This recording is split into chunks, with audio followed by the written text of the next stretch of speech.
أعوذ بالله من الشيطان الرجيم. بسم الله الرحمن الرحيم. يا أيها المزمل قم الليل إلا قليلا نصفه أو انقص منه قليلا أو زد عليه ورتل القرآن ترتيلا إنا سنلقي عليك قولا ثقيلا إن ناشئة الليل هي أشد وطئا وأقوم قيلا إن لك في النهار سبحا طويلا واذكر اسم ربك وتبتل إليه تبتيلا رب المشرق والمغرب لا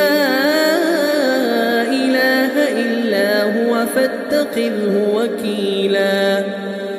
واصبر على ما يقولون واهجرهم هجرا جميلا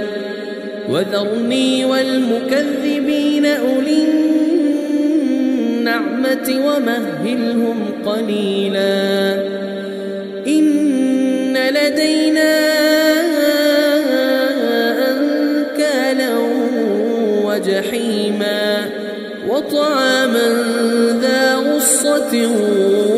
وعذابا أليما يوم ترجف الأرض والجبال وكانت الجبال كثيبا مهيلا إنا أرسلنا إليكم رسولا شاهدا عليكم كما أرسلنا إلى فرعون رسولا فعصى فرعون الرسول فأخذناه أخذا وبيلا فكيف تتقون إن كفرتم يوما يجعل الولدان شيبا السماء منفطر به كان وعده مفعولا إن هذه تذكرة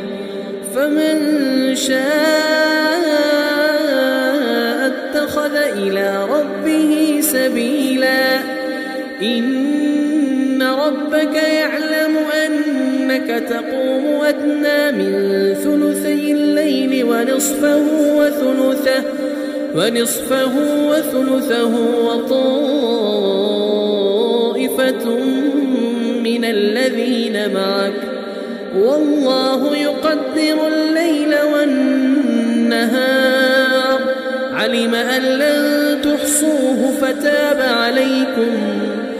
علم أن لن تحصوه فتاب عليكم فاقرؤوا ما تيسر من القرآن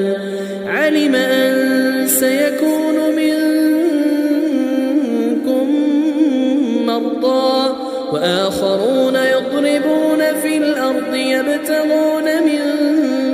فضل الله وآخرون يقاتلون في سبيل الله فاقرؤوا ما تيسر منه